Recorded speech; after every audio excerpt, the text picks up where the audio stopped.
Friends, અગાઉના વિડીયોમાં જોયું એ મુજબ હિવા અને ઇથાન પોતાની ભાગીદારી પેઢીમાં એડવિનને ભાગીદાર બનાવે છે.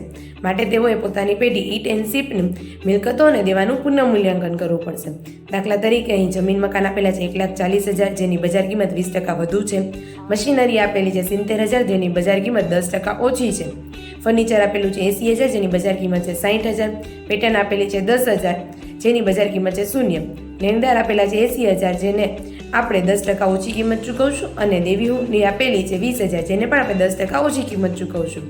આમ પુનઃમૂલ્યાંકન ખાતામાં જમા બાજુ મિલકતોમાં વધારો અને જવાબદારીમાં ઘટાડો નોંધાય છે, અને ઉધાર બાજુ મિલકતોમાં ઘટાડો અને જવાબદારીમાં વધારો નોંધાય છે.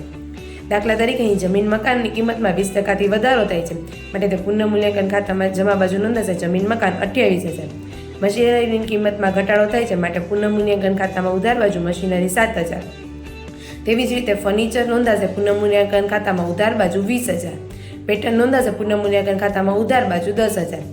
લેણદાર અને દેવી હુંડી બંનેની કિંમતમાં ઓછી ચૂકવવાની હોવાથી તે પુનઃમૂલ્યાંકન ખાતામાં જમા બાજુ નોંધાશે લેણદાર 8,000 અને દેવી હુંડી 2,000.